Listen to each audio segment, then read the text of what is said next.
So we're here with team chef of the Reggae Boys, Karl Thomas. Firstly, Karl, how much are you enjoying the experience being with the team again?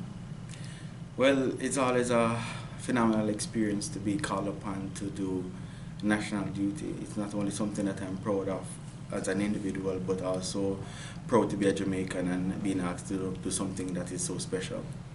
For background, so that the viewers can get to know you a little bit better, how much years have you been in this role with the national team? Well, traveling with sporting team perspective started all the way back in 2012, just a little bit over a decade now. Thankful to like Angela Grandison Reed and Tanya Christie for Grace Kennedy for forming that partnership for the Beijing Olympics when the athletes said that they weren't, properly fed or got decent nutrition in terms of getting ready to compete for the Beijing Olympics. So started in 2012 for the London Olympics. I was asked to travel with the team since then. Since that time, I've done a couple of games. London 2012, Rio 2016, Commonwealth Games 2018, World Championship. Sorry, Commonwealth 2017, World Championship 2019, 2018, and in between then I've done 2 World Cup campaigns with the Reggae Boys, traveling all across Central America, Honduras, El Salvador, Nicaragua, Haiti, Guatemala, Panama, Mexico. So it's been a little bit over 10 years now. And as we know, when it comes to the meal preparation, you have your breakfast, your lunch, your dinner, and perhaps even snacks in between as well. Tell me how your day starts, the time you wake up, and the preparation that you put in place. Well, generally the first day and a half is generally the hardest days. You're coming into a new environment, meeting new people, looking at the facility that you have available, checking over ingredients and making sure that everything is what it needs to be and it is here.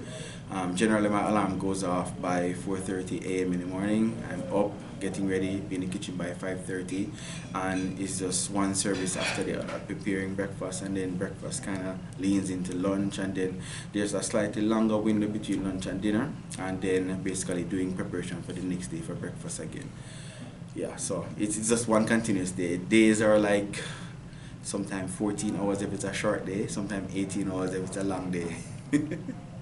And I'm sure there's quite a number of Jamaican dishes, breakfast, lunch, and dinner that is prepared. Oh yeah, definitely, and it's Jamaican dish from our perspective. We have persons with discerning appetite, and they sometimes prefer to have one items over another. We have traditional Jamaican things like Iraqi and saltfish or fried dumpling, fried plantain, but yet still we have our scrambled eggs and pancake and French toast. We have our fruits. We have a variety of different salad options when it comes to lunch and dinner service.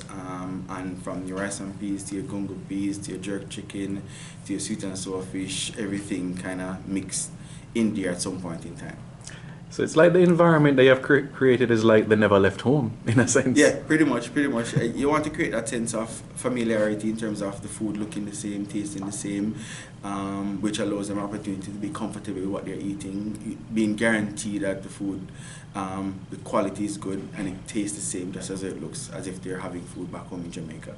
Yeah, and I'm sure there'll be some conversation with the coaching staff, what time for that meal or perhaps this dish in particular, so that everybody's on the same page. Oh yeah, definitely. Some days I would generally inform the hotel staff when I get in, especially the service guys, that sometimes things can be fluid. So we do have a schedule, but it may change, it may move up, it may be pushed back depending on different things that are happening.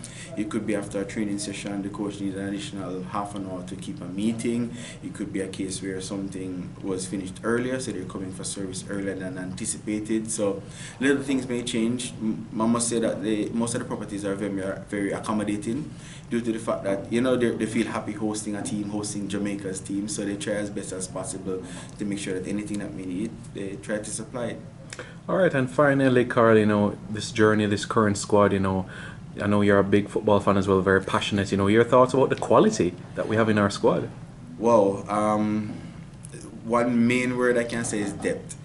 Right, that is really, really good for us, and it pushes individual players knowing that, listen, there's another individual just as good as I am playing for my position, so you have to do as best as I possibly can every time I go there. So it's good. I like the energy from everybody, and collectively I think if we work together we definitely can make it to the finals.